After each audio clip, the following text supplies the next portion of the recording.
essence of I-awareness. What are my thoughts? What am I thinking? Is this the thoughts that I want to keep and have about you, about us, our situation? No way. There has to be fruition to our potential. And if we don't have this perspective, then where are we at as a society?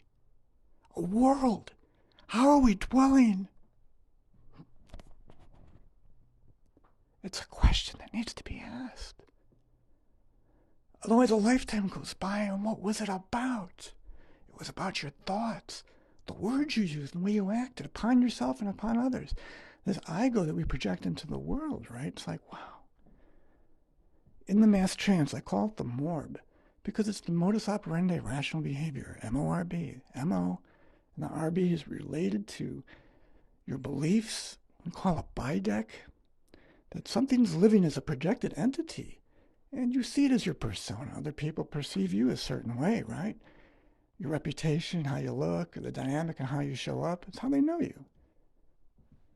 So being a bit more present to this is going to be a bit more allowing in the sense of freedom. So we can call this self-liberation. And truly, we have a self-liberation movement, and it's centered into source, which is love, just permission, freedom. And when you come from the source, it's really from your heart, right? This is true love, because you're allowing for things. In the past, in the morbidity, in the mass trance, and sort of the level of world slosh that we were experiencing, the world that we're dwelling, is disruptive. Yeah, it's heavy laden with layers of everything, from information to how the projection makes it look real. I call it the illusion of life. Mass trance is not just about illusion, which is sort of a dis-ease, right? We want to have ease, less dis, stop dis. But outside of the illusion, it's an illusion, because we're projecting it through our thoughts, words, and actions. So a self-liberation movement, which would be representative of this ultra-beingness, that's simply through the formula. It's going to be fun, and it's easy. I hope you've heard it before. And if not, really take this in as a contemplation, and please share this. This is an exercise in being present, right? Ultra-being, an excellent example of enlightenment, is the formula. So UBE3, I know you've been waiting for this. Oh, come on, Mike, we got to wake up from the mass trance, man. I want to get out of morbidity. You know, this modus operandi of rational behavior into relational being, and on an ultra-being level that's going to allow me to relate to you in this level, to have something pristine that's between us. And the world that we're dwelling in, our world slashes, well, it gets cleaned up. You know, we get into a spin cycle. And spinning in the right way, at the right level, right? Speed and all that. All these different dimensions are explored in the world slash, which is the quality of our world, right, that we're dwelling in, and our ultra-being is between us. This is sort of like the metasphere, what's felt between us, an atmosphere, a social climate. But between us, we've defined something that's of a connection here. And it is part of a self-liberation movement, because we're getting out of our own stories, and we're liberating a self that really is more like a soul that now you sort of wake up to, and you aha. You're in this present moment. You know, you had an awakening, and you're able to maintain it, connecting with people as you can on this level, because you're being a conduit. You're coming from source. You're coming from your heart. What more can be asked? You're present. You're listening. You're attuned. You're empty. Wow. That's being present. And that's a gift to people, really, when you get it on this level. So as you can share this by the example, UBE3 is the formula. Ultra being, an excellent example of enlightenment. And I studied this by studying the masters that I was able to be around, to observe, to sort of get a sense of, and I was lucky to meet quite a few, right? I have to name drop, right? You can get darshan just by meeting someone for a few seconds or talking to a few minutes. And you gain something if you're open to it. This is what this receptivity is all about. And self-liberation, getting out of our own stories, we can help people just by our example. We don't have to get into their space or their karma or interfere anymore, or try to dominate a conversation, or try to rule yourself being right all around. It's like all that stuff gets dropped. And so does the ego in that regard. Because in this way, you're just pristinely present and so loving, you have no story attached other than maybe appreciating the moment and being thankful to have this time with this person. What else is being asked? This is the exploration on a really refined, deep level, what world slush is, coming to our own inner ultra-beingness, so we can share this. This is the self-liberation movement, not having to radicalize anything or being weird about anything or making other people wrong or whatever. is simply being present to things that now, as a facade, whatever it was disappears. It's just gone. It's healed. Whatever weight you had on your shoulders, the monkey on your back, it's jumped off, man. It's like it's long gone. We can talk about it. We can go back and experience it if you want. But if you let it go, it may not be necessary. If something could be learned or gleaned, great. And the challenge is that you don't lose it, no matter what happens, no matter what gets talked about, what aspersions or things that appear alluding to you, because it is an illusion. You're projecting that ego into that imagined reality, and it could be real or perceived that way, but how you're reacting to it, is it really quite in balance? Is it harmonic? Are you really being a master of the moment? How are you ultra being present? Aha. So you just let it go. This is moment mastery. It really is. And everything else settles itself. It sort of is a natural state of being that is harmonic, that is in balance. You just have to let it be. And that can be hard, right? It can be challenging because you just feel like, oh, I'm so obligated here. I have to do this. And it could be true, right? So, Jim Rohn, who was Tony Robbins' teacher, would always say, it's like people are so sincere, they just don't realize that they're often sincerely wrong. Could be very sincere. The person's really sincere. But man, they're wrong. And you know, I call them the red caps, so you can imagine it. There's a whole section, psycho section of our population that is in the mass trance, and they're so deep in it, they believe it. And they have the right to those beliefs. And you want to still remain welcoming and warm as a conduit. And that's the challenge for moment mastery, right? Because how you show up and how you sense things, you might want to react. So how you catch yourself. Can it be a pleasant reply? Can it be something that acknowledges the other, that they have the right to think, even though they're so wrong? How are you going to make that conduit connection that's going to allow for self-liberation for others to get out of their story? Is by first being out of yours. And you don't have to adopt theirs, and you certainly don't have to give anybody yours. To me, stories are sort of stuckness, unless they really are enlightening. And they go towards the frontal cortex of the brain that lights up, and then you have something that's forward, towards something that's positive, evolving this ultra-being psychology, you could call it, or as Abraham Maslow, this self-actualizing, which begins with an I awareness. How can you be self-actualized if you aren't even aware of yourself? And so how are you being present to others is simply a practice of how we are being present. And ultra being is ultimately this, UBE3.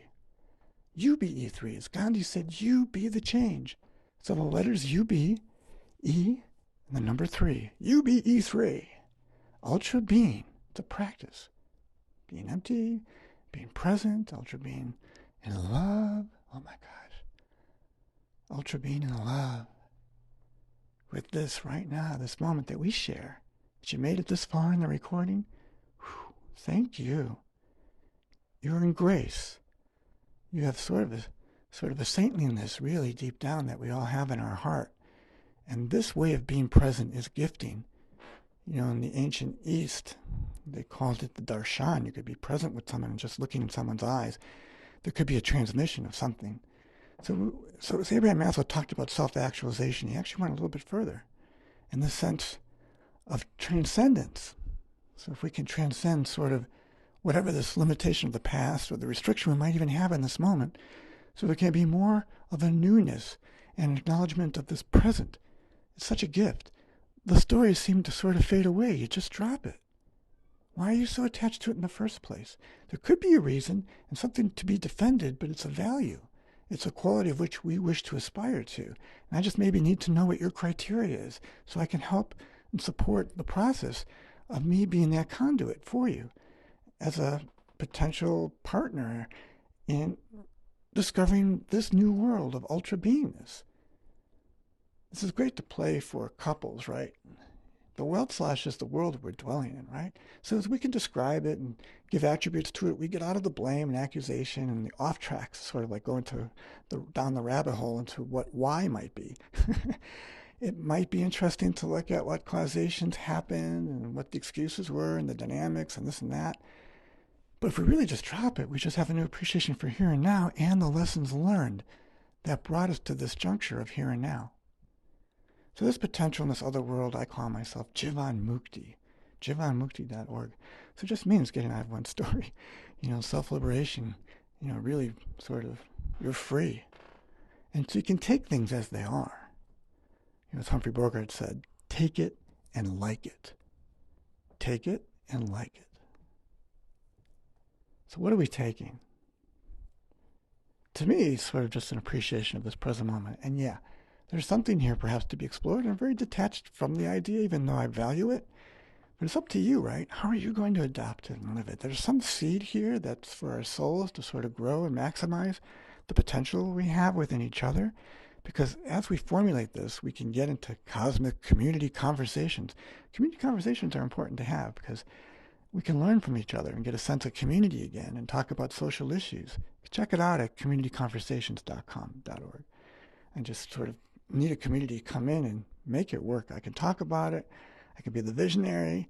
I can draft up some strategies, perhaps. We all can vote on it and have an agenda, a friendshipfellowship.com or .org that empowers friendships, gives more meaningships to our connections. And we can have fun with it. And at the same time, be of community service. And the representation of the level of consciousness, we're talking about transcendence, lives in the conversation. T.W.A is your thoughts, words, and actions. And as we become a bit more eye-aware, we're attuned to not only just my way of being, but the impact on the environment or the the world that we're dwelling in. I would be very sensitive to my thinking because it's going to relate to how I'm going to project my ego and relate to you, right? So thoughts, words, it's like, well, what am I saying? What's the quality of the words? Are kids present? And words also represent something in the way that, you're saying something, right? So it's like, well, really be attuned to what you're saying. And is it going to light up that frontal cortex where we're going to have pleasure in moving things toward a particular goal or an agreement that we have? And there's sort of just this towardsness that we're just in flow, like a magnet being drawn to, into our inner wealth, the self that is self-actualized now is transcended. So I hope there's something here in the way that UBE3 is the best way I've been able to divine it, is the study of this I-awareness and how we're being present. So it begins with this sense of, well, really what I'm feeling and sensing. And then once I'm sort of have this vestibular, grounded sense of this mest, right? The mest is the fabric, the backdrop, right, of the cosmos, matter, energy, space, and time. So having a sense, just sort of, not that I'm having to think about it or dwell on it, but I'm conscious of my impacts just through my thoughts. Some people really are other than aware of their thoughts. We have to be careful not to make them wrong or push them further into sort of the restrictive hold that they have in the way that they've defined themselves and the decisions they've made and sort of this RTP in their mind. Because you don't want to take that on. You're not a psychic surgeon here. You're not doing like brain, operations, sort of just have a sense of now and appreciate things. And as they get revealed to you, you know it in an instant. And it's not like you're having to sort of dig it up again. Do you know what I'm saying?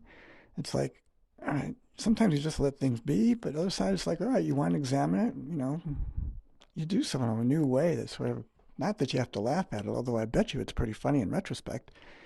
You're sort of able to just let it go and go, yeah, I'm definitely not like that anymore. And boy, I really could have done better. And just, I didn't see that and that at that point in time. That's a great sharing, right? It's spiritual in the sense that you can come from source and not ever lose it. And there could be something said that in the past would have upset you, or you perceive somebody wrongly and you say, oh my God, that guy's not like that at all. So UBE3 is this practice of ultra being present, ultra being loving, UBE3, ultra being an excellent example of enlightenment, as you're able to present yourself in the moment. This refinement is the enlightenment. Not that I have any claim on it. No, right? It's just sort of an energetic aspiration that, like, is there something that qualifies that really, at its deepest source, is pure, loving, and in a dynamic that's almost healing or at least revealing of our deeper potential and our deeper selves, right? It's a truthness. Now, some people call it authenticity, which is a great word. You want to be authentic. But I was thinking, man, it's genuine. You become the genuine article.